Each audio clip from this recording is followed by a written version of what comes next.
Today, we're diving into the world of real estate with someone who's just getting started. But don't let that fool you. With only one property under her belt, she's a true rookie. Yet, she's already picking up invaluable lessons that all of us can learn from.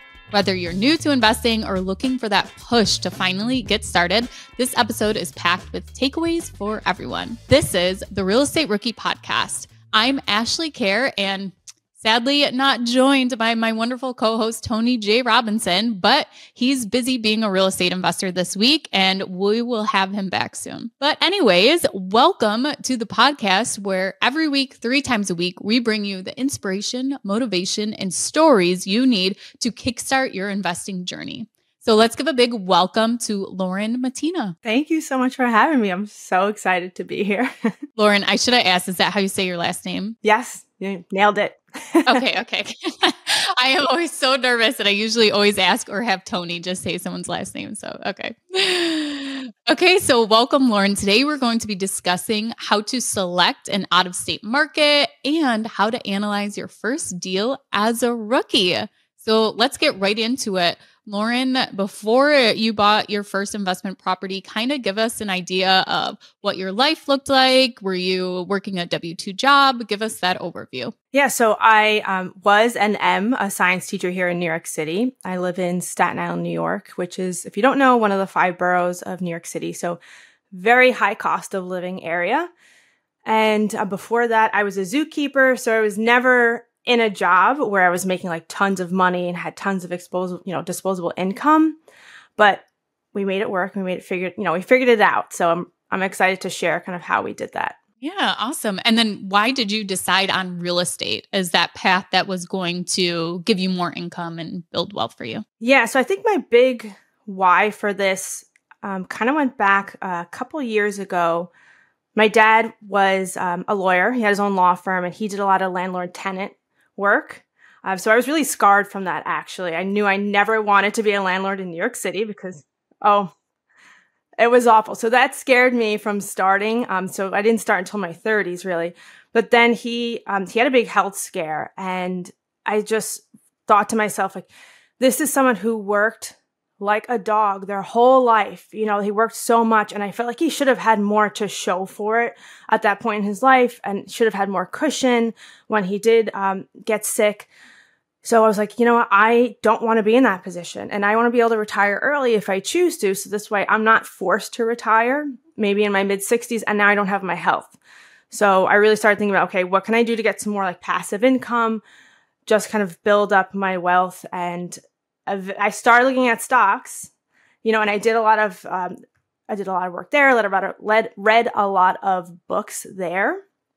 But then naturally, I just feel like real estate kind of follows when you start digging into that stuff. So what did you decide on for your first strategy when getting into real estate? I decided on what I think a lot of people go. So I did a single family rental, buy and hold. It seems like the safest to do.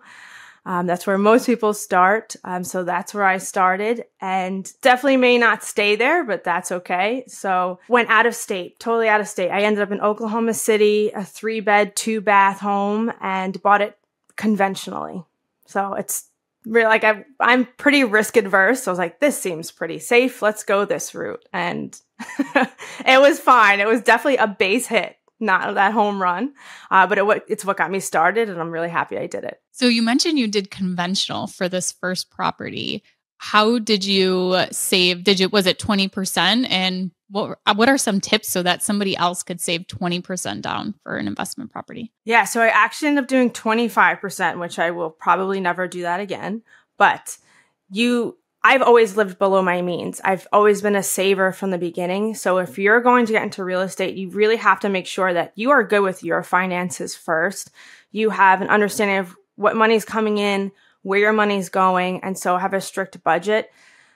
And you need to start exploring options. So instead of money sitting in a savings account, a regular savings account, you should be in a high yield. You should have money in maybe like a Roth or something else long term, but just growing somewhere. And so even as a zookeeper, I was literally making like $1,100 a month in my early 20s. I was still able to save up like $20,000 just by living below my means. I still have an iPhone 7 with a home button. I get made fun of all the time, but you know what? It's paid off. So I have to ask, like, was this in New York City that you were living still on $1,100 salary and living for cheap? that was in Greenwich, Connecticut, which is also pretty costly. Yeah, that's amazing. And I just want to highlight that as it is possible to save money and invest in real estate. You may have to make some lifestyle changes if you don't think it's possible for you right now to live below your means. And that may be moving to another house that, to decrease your living expenses, or house hacking, renting out a bedroom. But continuously there's stories that are coming out. And we actually just had somebody that I interviewed yesterday that literally said, I did it the boring way. I saved up money for a down payment and I bought it with a loan. Like there was no like creative strategy of how I got in there, but like that is literally the easiest way to get into it, is to going that path. But it is hard. It is hard to change your spending habits for sure, and definitely tracking. So do you track your expenses now, and what do you use to do that? So I really just use, there's so many great resources out there from Rachel Richards has some really good spreadsheets. So a lot of people offer these for free on Instagram and just online.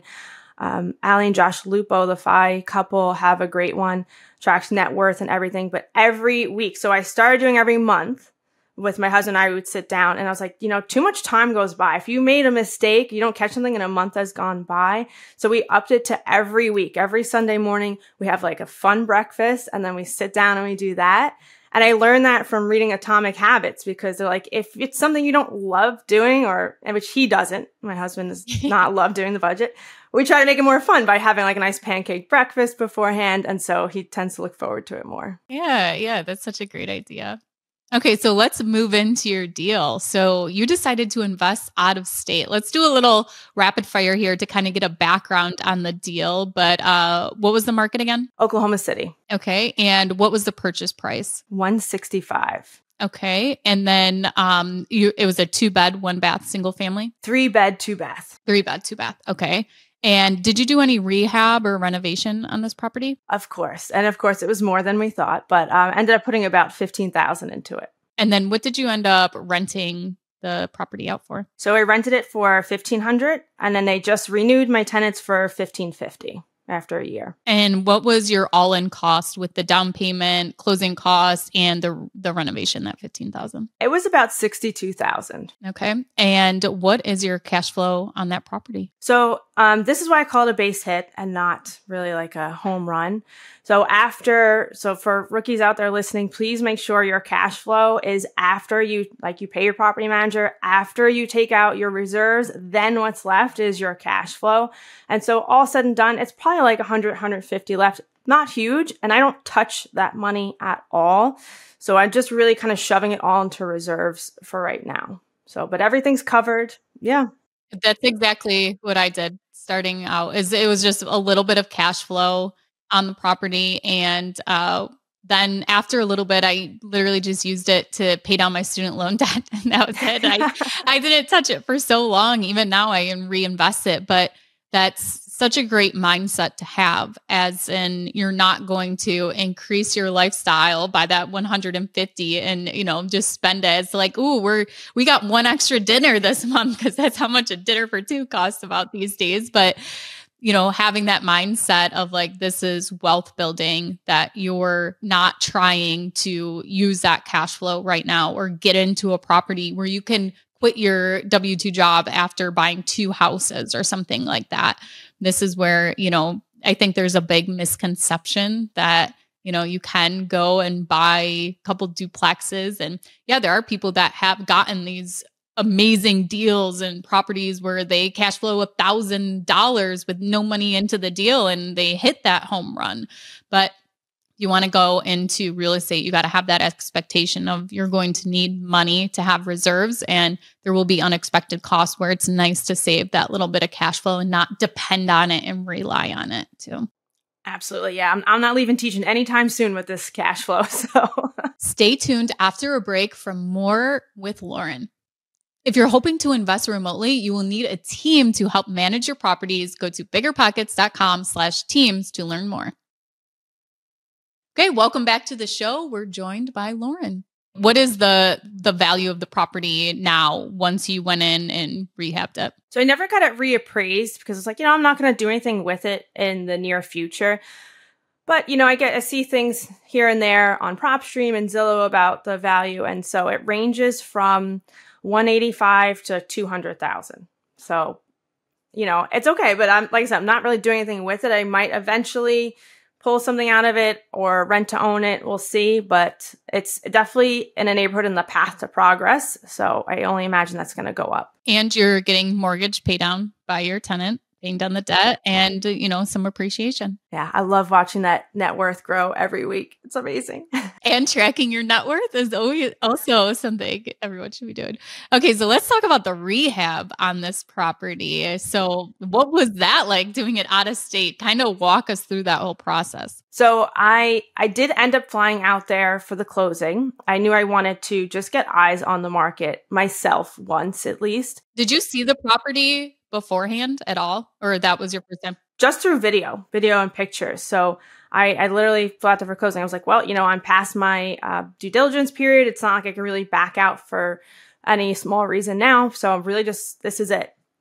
And I brought my husband out there. And so we closed on a Thursday night and then went back to the property and slept there for a few days while we did some work on it. We literally flew out with one suitcase. We had an air mattress in it. So we were really roughing it for a few days, but it was really fun. So it was like morning to night, we were working on that property. So everything we could do ourselves, we did. But beforehand, I had vetted some contractors and I ultimately ended up going with the one that my realtor had recommended.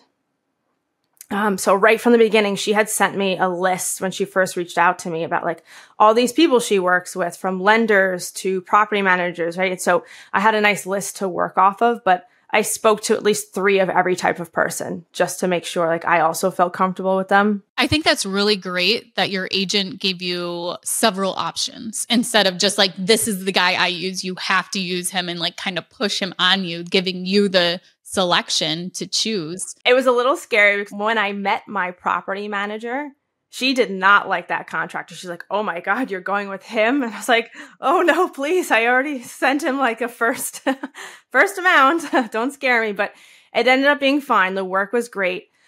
I didn't love the lack of communication, which I know I hear a lot of people have that issue. And so I think next time I have to set up a little bit more expectation on my end, like, how often are we communicating? What pictures are you sending? How am I verifying that work is being done? But yeah, ultimately it did get done. I did have to replace the plumbing, which I was not expecting, but it was okay. And that's why it's important to have reserves of, before you've even, purchased the property and closed on it, making sure you have that money in place instead of relying on just the cash flow to build up your reserves, because at that point when you're doing the rehab and that cost comes up, you don't even have a tenant yet that's paying rent that you could take some of that money from. Okay, the investing out of state. So you talked, there's a little bit of miscommunication between, or not miscommunication, but lack of communication between you and your contractor. But how did you even decide on doing out of state, and why did you select your market? Yeah, so definitely out of state because, like I had mentioned earlier, I was just scarred about being a landlord in New York City. I knew that was not going to happen. So since I was young, I knew that was just not even an option. So I always knew I was going to go out of state. And then I started, my big thing was I like to bounce ideas off of people.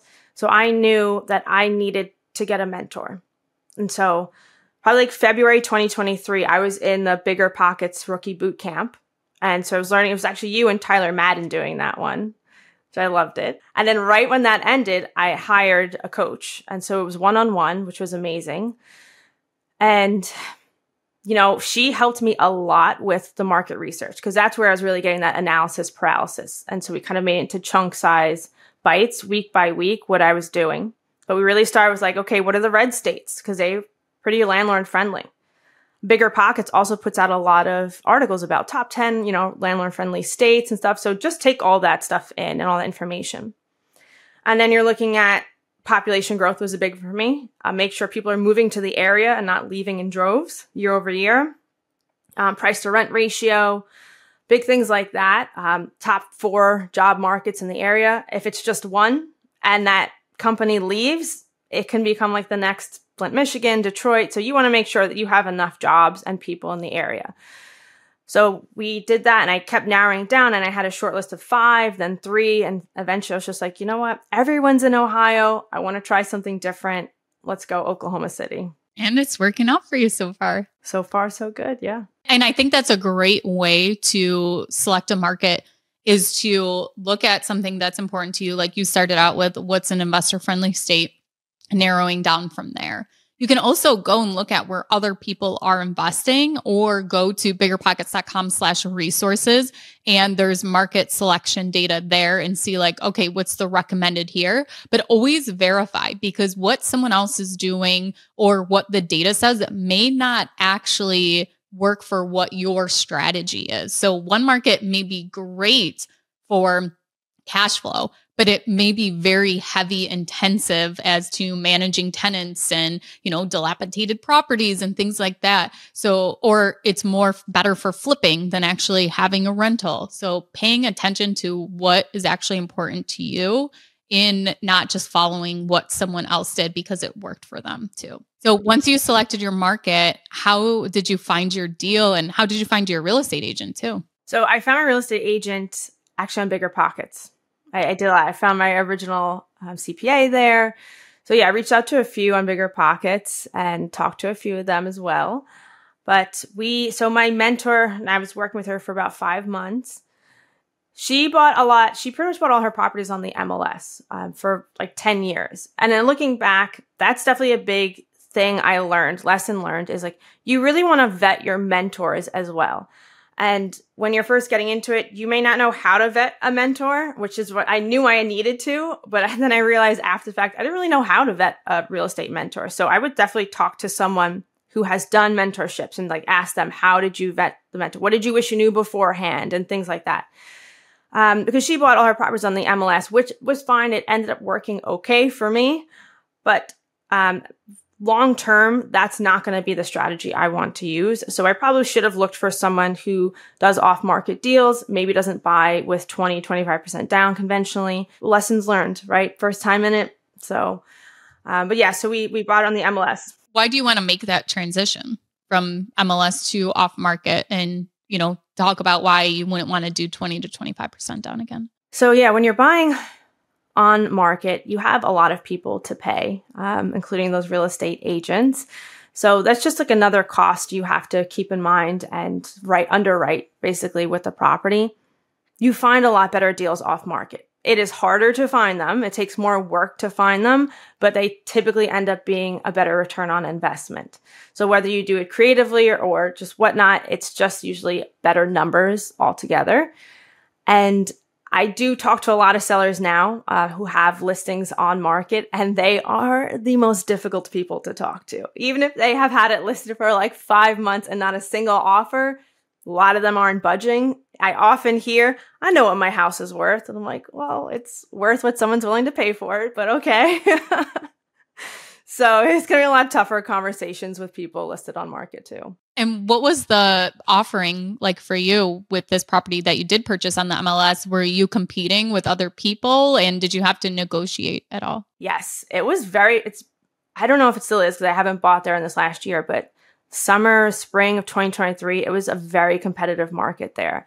And I had put in about 5 offers. This was my 5th property I put an offer on. And we're like, you know what? Let's try a different approach with this offer. My realtor and I sat down, even my lender, we talked all together and like, what is going to make this the most competitive offer? So we just straight up offered what they're asking, no contingencies, no nothing, because we had put a lot of that in the previous offers. And it just, sometimes the more complicated the offer just scares sellers off. So, she's like, you always have your due diligence period to go ahead and put that stuff in and come back and ask for these things. So come in with a clean, straight offer.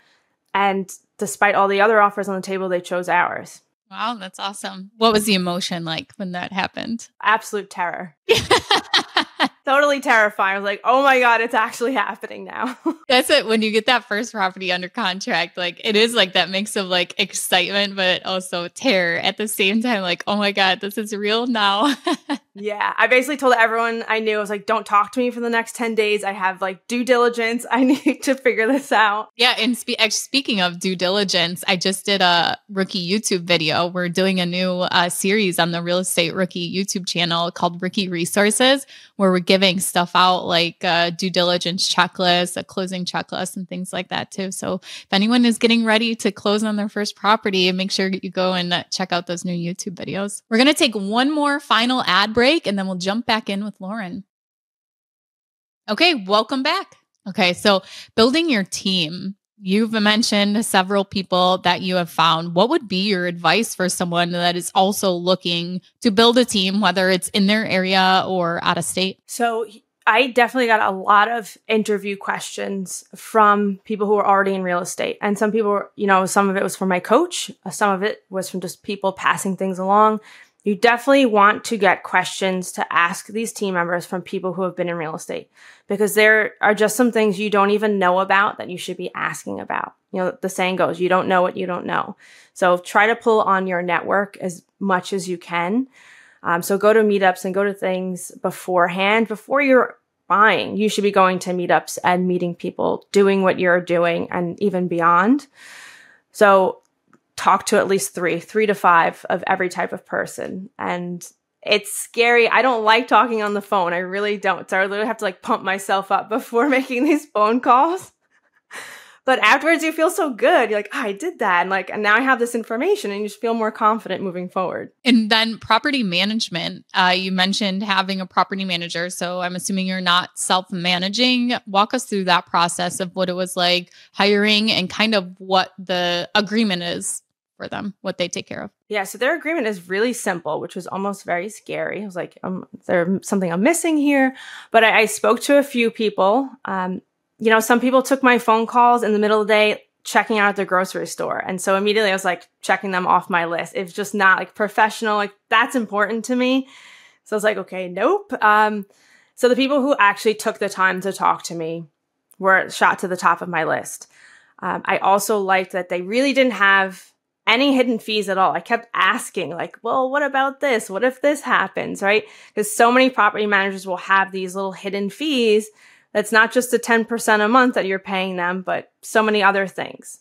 And so my property manager only charges half the first month's rent when they find a tenant. Okay, so they're leasing the fee. Yeah, many charge like a full month's rent. They also, if you have 2 or more properties with them, they drop from 10% a month to 8% a month. Oh, wow. That's a significant. Yeah. I'm like, all right, I want to get that second property now. So there was a lot of good things. And also, if we feel like it's not working out between the two of us, we just have a 30-day notice we can get out of the contract. So, and that was also important for me too. It's like, I don't want to be stuck in something a year, 2 years long if I'm not happy with it. And then what about the maintenance side of things? Are they taking care of the maintenance? Do they have their own maintenance crew? Do they have like a spending limit where they have to get a approval for you over a certain amount? Yes. And these are all questions I asked them too. So definitely make sure you guys are asking them this. They always email me before really any work is done, unless it's an emergency, like no heat in the winter, which has not happened, thankfully. But they'll always kind of get approval for me beforehand, no matter how small or large it may seem, which I do appreciate that, even though every time I see an email come from them, I'm like, oh no, it's like a gut punch. But no, I really do appreciate the communication with that. And they do have their own handyman and maintenance team. But like I mentioned earlier, I had replaced all the plumbing when I did my renovations. So when the tenant just came back a couple of weeks ago saying there was like a little issue with the plumbing, the flow was really low. So you know what, let me call my plumber instead who did the work, because it's probably still under warranty. And I did, and they fixed it. And so instead of having to pay for their plumber to go out, I was able to save a little money doing it that way. And then, so they take care of the whole leasing process for you. Did they actually have you review applications? I did tell them a couple of deal breakers I had beforehand. You know, the credit score, how long they've been in their W-2 job or whatever is at like at least 3 months of pay stubs, a 650 or higher credit score is what I wanted. And then they're like, yep, that pretty much lines up with what we already do. I made sure I liked their process, and then I just let them handle it. That's the nicest way is when it's taken care of, but you're so informed and they will also listen to what some of your expectations are, as long as it's not like overly demanding.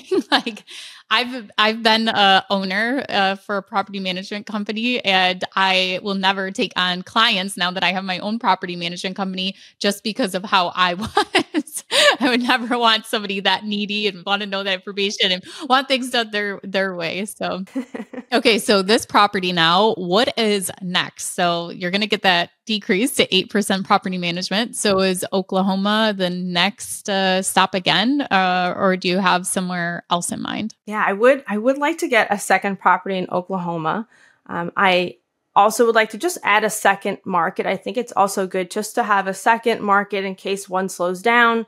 The market is very city, neighborhood specific. So you may look at the news headlines and think one thing's happening in all the markets in the US, but it's really, really specific down to the local market. So I think it's always good to have two. So I'll probably end up branching out into Cleveland at some point. I know a lot of investors in Cleveland. I'm involved in a lot of group chats with them, so I have a lot of resources there. But I want that 8% drop in my property management fees. So I'll probably focus on Oklahoma City first. And I would like to eventually transition to doing some midterm rentals. And what is the plan financially to purchase that second property? And what's kind of the timeline for that? So I did something. I was actually inspired by you and Tony when I started listening to this podcast a long time ago. When you both, and correct me if I'm wrong, really started getting to real estate, one of the ways you started was you started working for someone. And I think you worked for a property management company, right? Yeah, definitely. So my property manager for my short-term rentals, she's a physical therapist, but she started working for me, just managing the few short-term rentals I have. She kind of built out my systems and my software and everything. And then she ended up getting another job working for a larger short-term rental company. And she's like their lead manager in like a resort destination by us for skiing and snowboarding. And so like, it's just so cool to see how she actually kind of had a similar path to you. She started out in investing out of state in Indiana. She bought a single family home there, conventional. And then, since then she's bought a couple more apartments, but yeah, it's just awesome. And what she's been able to learn, working part-time is just like a side job doing the management of the short-term rentals. Yeah, it's amazing what you can learn from other people. So don't count that out. That's a huge win. And I have to say too, when I started out, knowing that when I worked as a property manager, having that, like, it just gave me a little bit more confidence. Like, that's what I was so confident about, was I knew I could get a tenant in there. I knew what, I could charge for the rent because it was the same market that I was managing in. I knew the leases. I knew exactly what to do to manage. It was the thing that scared me was like, oh my God, what if like the furnace breaks the day after we close, or the roof blows off and now I have like a $20,000 expense. So that was like the things that I was nervous about, but I was really confident, at least in that property management portion, which I think really gave me the momentum to actually like get started in real estate, or else it probably would have been a lot longer before I found that confidence. You'll never be confident in every aspect when you're starting, right? So if you can be confident in one and that's enough to get you into it, I think that's amazing. Okay, so before we kind of wrap up here, what would be one last piece of advice that you would give to a rookie investor who's listening to this thinking, I want to get my first property? I would say definitely get a mentor. That would be like my biggest thing. Get a mentor, vet them, and then, or if not, work for them. But to me, that's been the biggest thing that has propelled me and my understanding of how to buy properties for the next one. So get a mentor. It will kick you out of that analysis paralysis and you'll be held accountable. So you can't just sit on the sidelines anymore. Yeah, I love that advice. And just learning from someone, especially if you're working for them, you're getting paid while you learn too. So that's even better.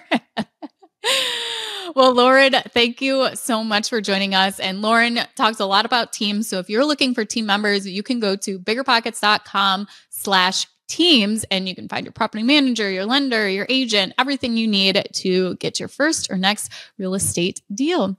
you want to learn more about Lauren, we're going to link her information into the show notes, and you can also find it in the description on YouTube. Thank you guys so much for joining us. I'm Ashley, and we'll see you on the next episode of Real Estate Rookie.